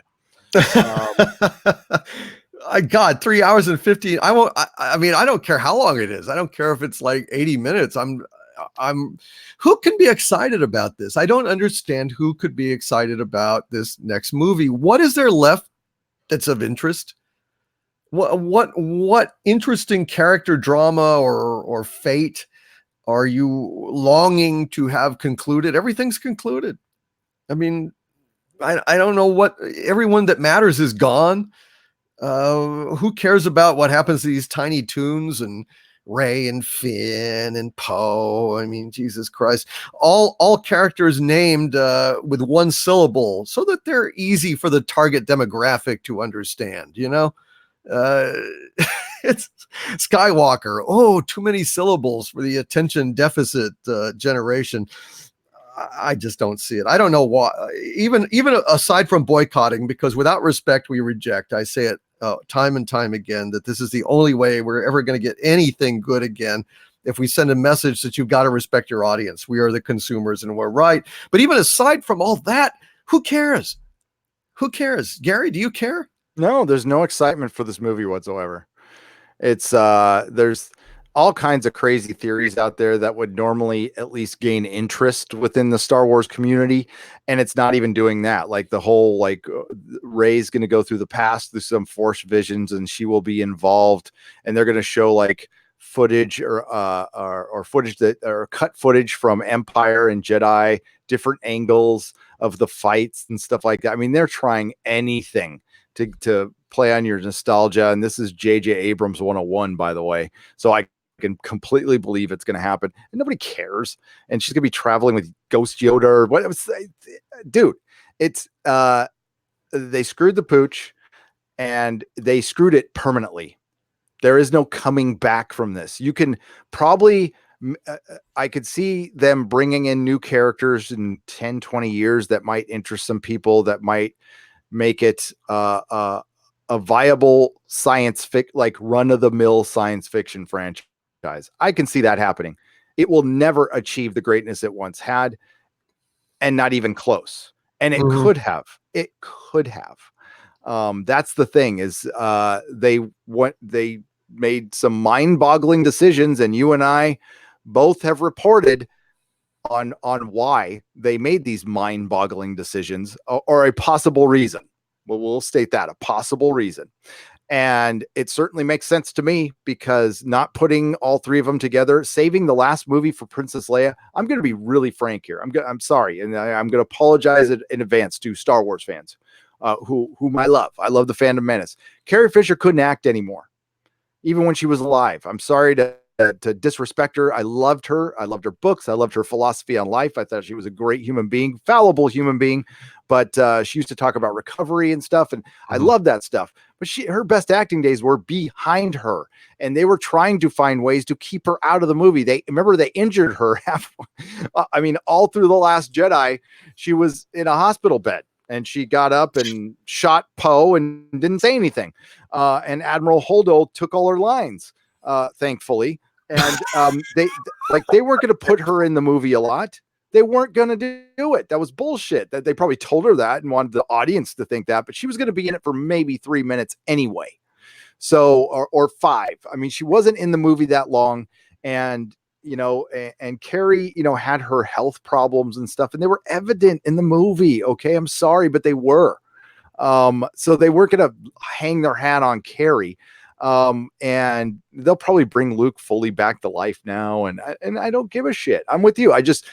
After The Last Jedi, after I saw Luke Skywalker drinking out of a tit, when they made a specific, this is where I can really believe that that Rianne was tasked to do something. Because if you want, listen, there's holes you can poke in all of the rumor arguments, but you can't poke a hole in this one. Rianne Johnson not only killed Luke Skywalker, he destroyed his character within the narrative. He made him this horrible uncle who, I mean, like, he wasn't the same character.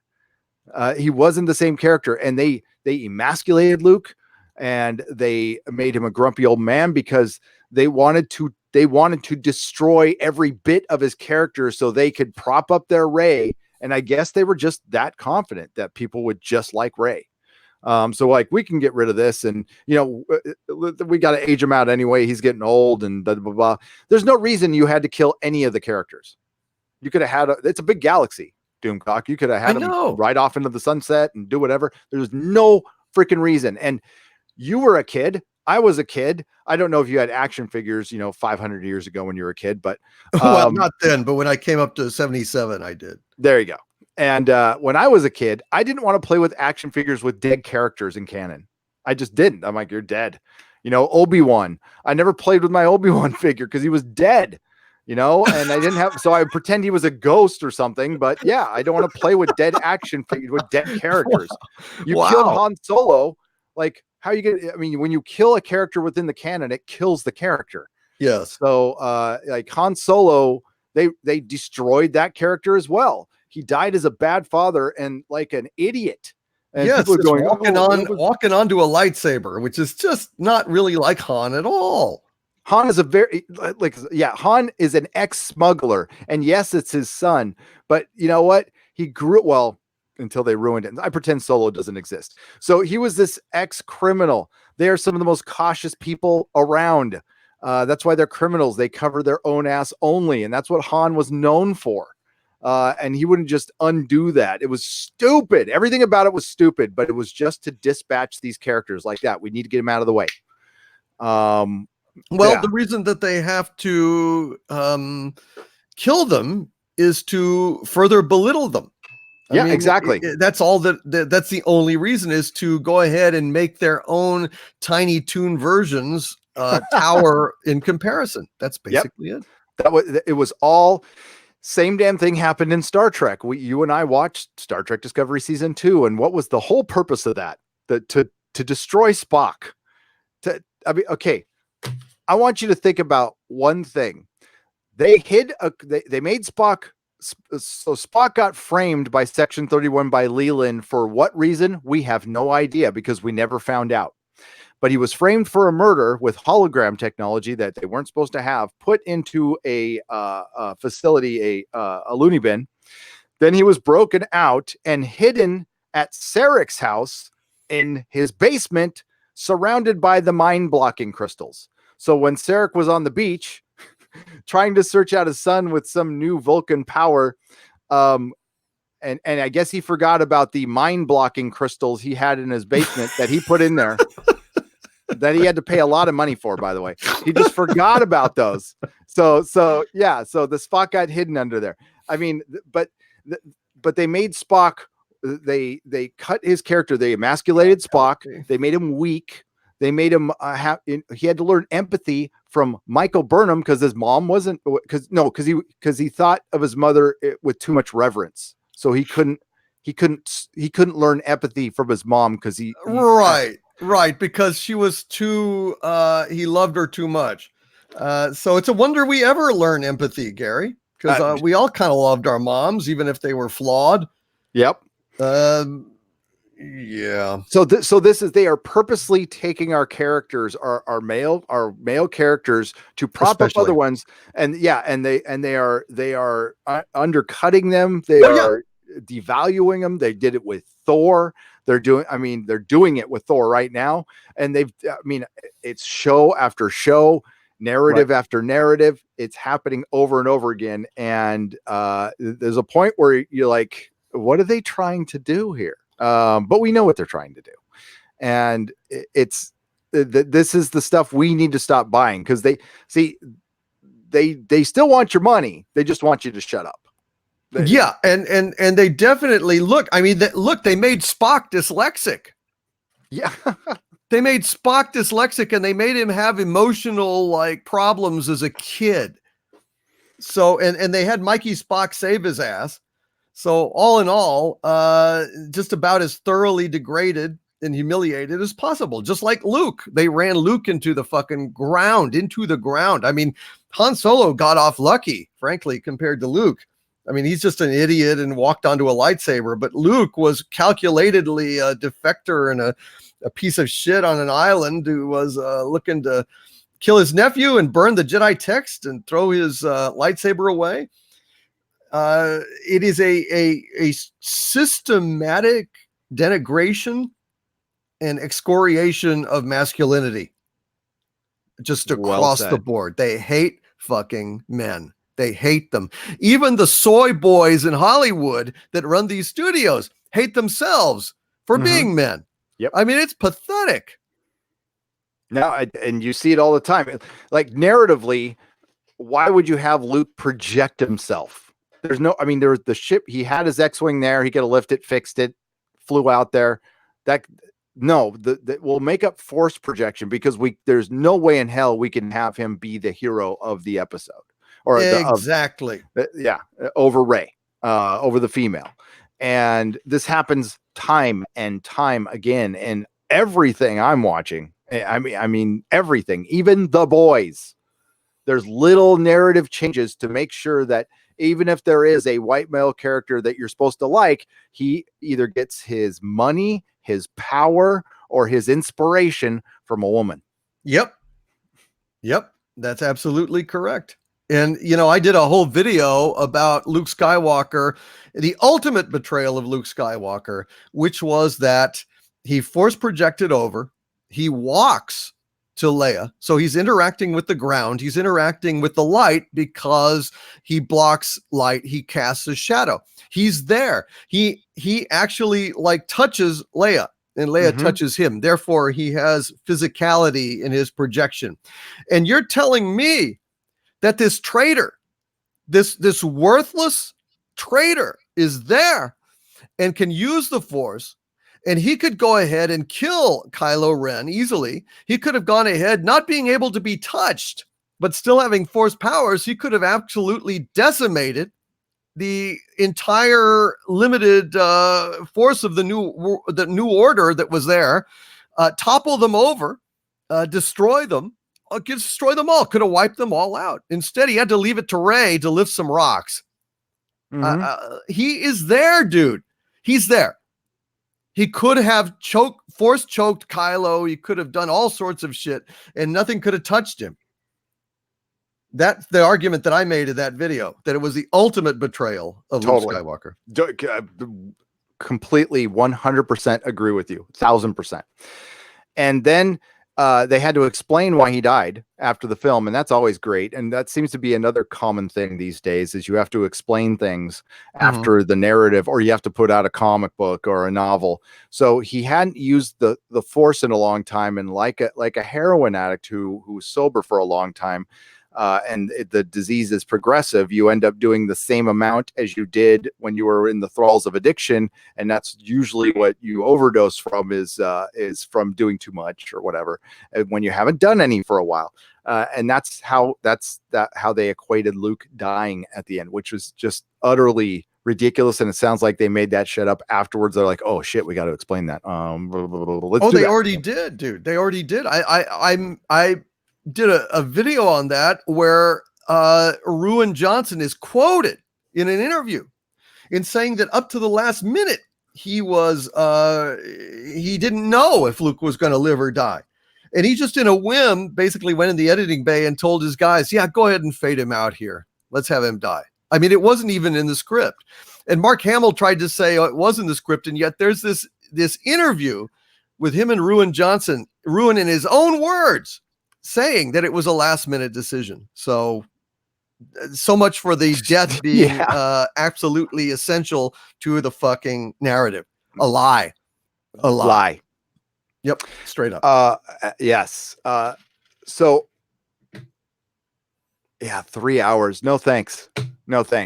Our entertainment is suffering a death of 1,000 focus groups. Says Psycho Dwarf 9 for $5. Well said. Yes. The focus, I mean, like Hollywood wastes their time on focus group. Get an intern to watch some YouTube for about 2 hours a day. You'll get a good feeling of what the fan base is feeling. You listen, any Star Wars live stream, all they have to do is read the chat. Read the chat of any Star Wars live stream of any, like a YouTuber actually, I would recommend that they, start out with, live streams with 15 viewers and go up from there. And you can do that in a couple hours. Hours, you can get that done, and that will be, you save yourself a ton of money, and that's research no focus group could ever do. And God, that was something I used to say at the comic shop. It's like, man, I talk to so many fans today, a day. I hear so many different opinions, and the focus groups, and my bet is, since they're paid, they're going to tell the company what they want to hear so they can keep getting paid. So it's already compromised from the get-go. Yeah. Donald Gracie for $5. Shouldn't the new season of Killjoys have started by now? Does anyone know anything? I thought it got canceled. I thought it got canceled. Yeah. Yeah, it's on Sci-Fi. It doesn't. I mean, like you just. I think it. I think you Sci-fi should is assume famous for canceling shit. The feast season will premiere July 9th. It's premiered. Oh, Already premiered. I've never watched it, so I don't know if it's any good or not. It says here, according to the interwebs, that it premiered July 19th, 2019. Wow. Yeah. I used to watch Dark Matter, and then that got canned. Yeah. I never watched Killjoy, however, but I guess maybe I should. Yeah. Wipeout guy for 1337 pounds. Thank you guys for all the amazing content. I am a hardcore Trek fan for 25 years. Disco sucks hard. Not really into superhero stuff, but hell, The Boys is a freaking amazing. Yeah, it's kind of perfect for people who don't like superhero stuff because Garth Ennis does not like superheroes. Rick B. Now, Derek Robertson does. Derek Robertson's like a major fanboy. He's a major Star Wars fan. And a toy fan, toy collector. Rick B for $5. Gibbs rule number 39. No such thing as a coincidence. Love the live gigs. Hail Gary and Doomcock. Thank you, Rick. Thank you. Yes, the live streams are fun. They're fun. And quite frankly, easier to deal with than editing and all that stuff. Nicholas Horton for £5. Hail Gary. DC pledged to the $1 tier on both of your Patreons. Well, thank you very much. Thank you, sir. I appreciate that very much. It keeps the lights on. That's for sure.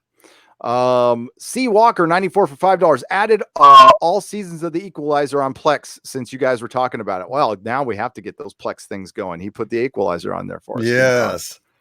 Awesome. Thanks, CW Walker 94. Jeremy S for $5. I would love to see Luke there walk out to do a force repulse, knocking out all the AT-ATs over Kylo, jumping out in an epic duel. And that's what we were all waiting for. Like, okay, here comes the duel. And then it didn't happen because they can't have it happen because Rey has to have the epic duel. I don't know why. She's beaten him twice already. So I just fully expect her to beat him again. Yes. Yes. I don't get it either. It's pathetic. It's so pathetic. And I did I hate to keep saying it, but I mean, I cover this stuff and I did a video about the transitive property of ass kicking. Whereas, I mean, they've already screwed it. Look, you've got Luke Skywalker, who is a Jedi master running an academy, and he gets his ass kicked by a trainee, by his nephew, who he tries to kill in his sleep or contemplates killing in his sleep, gets his ass kicked, has his school burned, and has his ass kicked so bad that he runs off to an island. Okay. So then Rey comes along with zero training and kicks Kylo's ass, and therefore, by proxy, kicks Luke's ass even worse because Kylo, without being a Jedi, kicked Luke's ass. Rey, without even any training, kicks Kylo's ass. Therefore, she kicks Luke's ass like 10 times worse or something like that. So it's already done, dude. I mean, the damage is irreparable. Yeah, there's no coming back from that. Bringing him back, unless you no, there's no coming back from that. Even if you erase it from canon, damage is done. Yep. And pathetic. Broke Luke's spirit. Had him sucking the manatee. Sucking the manatee on the island. It's just the reality of the situation is that Bob Iger and the powers that be in the board, they don't know shit about genre. So they were probably just listening to Kathleen Kennedy and all the freaking yes knobbers, and ignoring us and probably believing that we were a small vocal minority. And the reality is now just hitting them now of what the Fandom Menace is. What the Fandom Menace has done, which is pretty remarkable. I won't call it out victory, but I mean, it is in a way. I mean, like the fandom really did unite, and the numbers grow every day. And we really, really need you not to go to that film. Yes, I'm going to, and yes, because I'm an honest guy, I'm going to pay for it so I can review it, so you don't have to see it. And if some reason it's remarkably good, I'll be honest, but I just don't see that happening because this is a part of a story that hasn't been good. This isn't a separate film. You can't look at it as a separate film. This is chapter 3 of crap, and I just don't see it recovering. But Doomcock's has to review it as well. It's part of our job, but don't see this movie. Like you really want to send a message. If Star Wars has any chance of recovering, if Star Trek has any chance of recovering, Doctor Who, you need to stop buying the stuff right now. Like, I know some of you like Big Finish stuff and there's ways to buy stuff secondhand. But you don't want to directly support like Doctor Who right now, Star Trek right now, and Star Wars right now. If you feel disrespected as a fan, if you feel offended, if you feel like they've attacked you, they've belittled you as a fan, they do not deserve your hard-earned time or money, and more importantly, your time. They don't. And there's other things out there. There's other things to do. So please consider doing that. I wouldn't call it a boycott. I would just like save your money. It's not worth it. They don't like you. They don't. Yep. And if they did, they would have treated these characters with more respect, and in turn treated the fan with more respect. Yeah, 100%. Could not agree more. Yeah, no, Doomcock's hashtag on that is spot on. Without respect, we reject. I'm not seeing Epstein Duck Fisney says the hunky chunky funky monkey for £2. Yes, Duck Fisney. Duck, or you can say fuck Disney. I don't care. This one's coming down anyway. That's right. Yeah. So, but we're gonna give our final thoughts here. We're through the super chats. Do you give me your best guess of what happens, even if it's nothing, Doomcock? What do you think we're gonna hear anything about anybody, or is this just gonna get swept under the rug and forgotten about like other things? There's still a lot of questions with other major events, like one that happened in Las Vegas a few years ago that just disappeared. Like we never heard about that guy ever again. Do you think it'll be something like that? Look, difficult to predict the future. Always in motion is the future, as Yoda said. But absent some really, really good investigative reporter who breaks wide open some new element of the story, I think it will be swept under the rug. I think that it will be largely forgotten, sadly.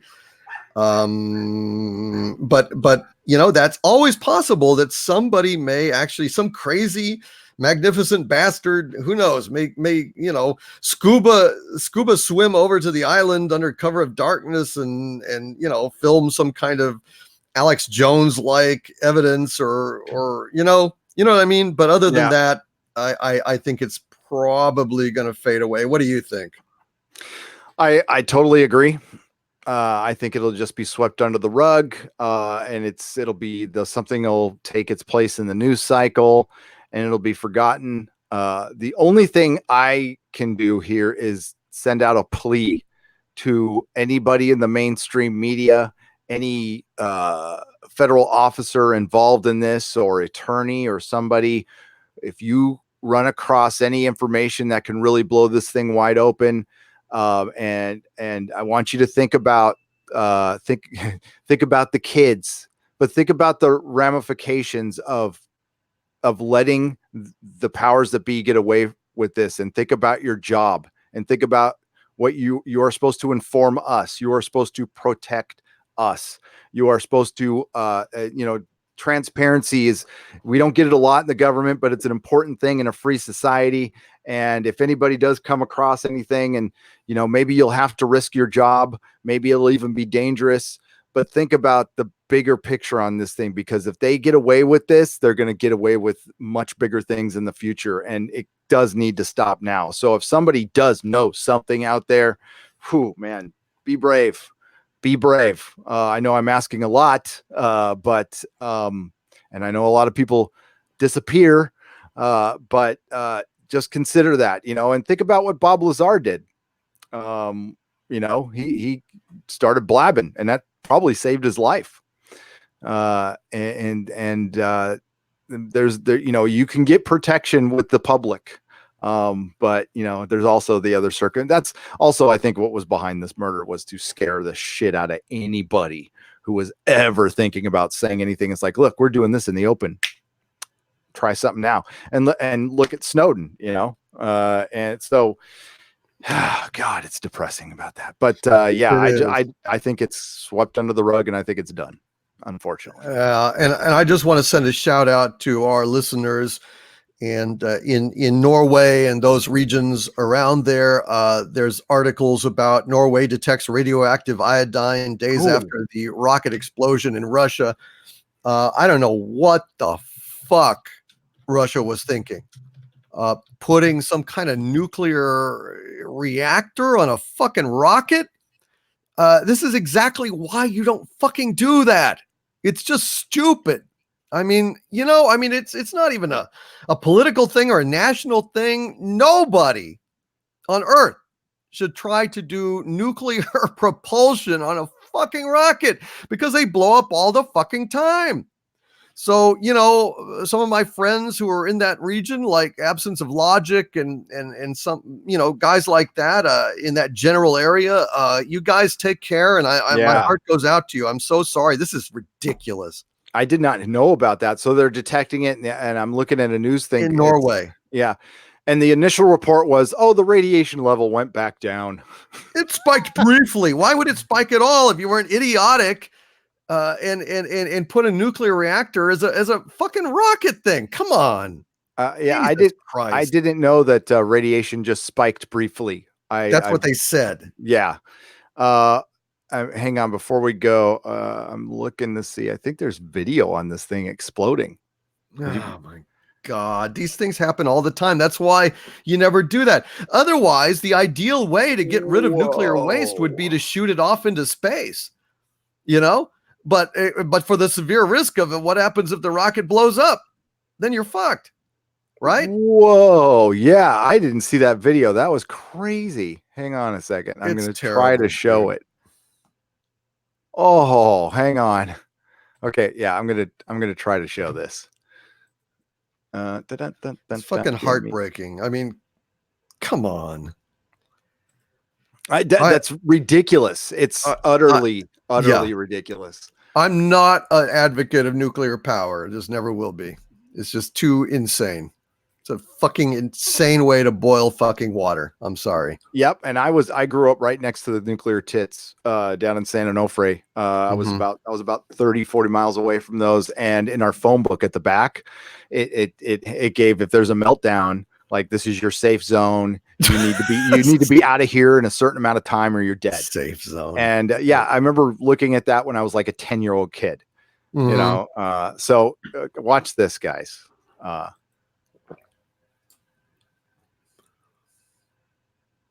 And you could see that little, God, look at that. Look at the freaking huge explosion. And then there's another one to the right. Look at that. Boom. What the hell was that? I don't know. Why was there two? Oh shit. Well, one of them may have been like a particularly explosive part of the rocket. So part of the rocket may have exploded and then like propelling a piece over there that then subsequently exploded. Whoa. Holy that's shit. Fucked up. Yeah.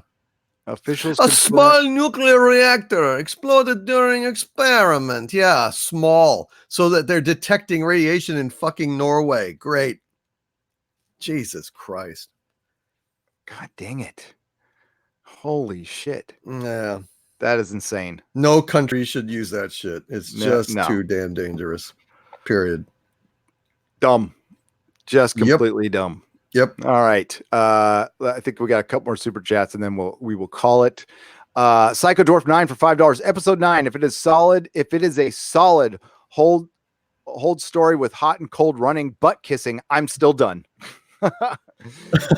Yes, thank you. Same here. Eli McGinnis, $4.99. Hail Gary and Doomcock. I think Star Wars is already done. How can they possibly fix the mess that they have made? They can't. It's unfixable. Yeah. I agree. And Unhinged Crank for $2. San Onofre always reminded me of my ex. Yes. I know what you're talking about there. That's some that wasn't that Naked Gun. He was like thinking back, oh, the things that remind me of my ex, and then they go by. Because I mean, if you guys haven't seen, it does look like two nuclear boobs. Yeah. All right. Yeah. Q Spies Like Us, where Dan Aykroyd went. Where's Dan Aykroyd in Russia when we need him? Spies Like Us. I remember that movie. I liked it.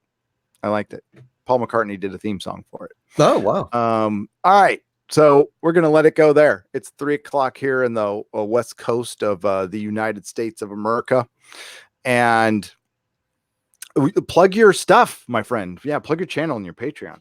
I've got my channel, youtube.com/overlorddvd. But I would say even more importantly, guys, please go and subscribe to youtube.com/the Harvey Zone, because that is where ExoZone lives from now on my channel. And, and all the live streams and everything get posted over there. So if you're a fan of the live streams, subscribe to the Harvey Zone, because otherwise you generally won't see them unless you listen live. And I've got a Patreon, patreon.com/doomcock, and subscribestar.com/doomcock, which I really am trying to figure out a way to get more stuff uploaded over there. Thank you guys for being patient with me. It's coming. But that's it, basically, Gary. Thank you. You're welcome. And of course, you could subscribe over at the main channel for me. Friday Night Tights tomorrow. We're reviewing Endgame again. It's not going to be very nice. And I've even got notes from Nerdrotic Jr., who wanted to pipe in on that, which is pretty funny. He kind of rips the movie apart. And he's such a chip off the old block, such a good boy.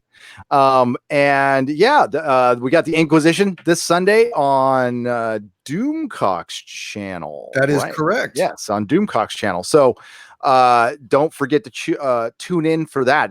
That is must-see TV, must-see YouTube TV, YouTube streaming stuff on Sunday. Yes. And we're getting like good crowds, which we're really thankful for. And we have a lot to put on trial. This week, considering both the videos that we've put out in the last, and you've got another one coming out, and I've got something coming out, and I'm sure pop culture will do something to piss us off in the next 24 to 48 hours. The outrage never stop, Gary.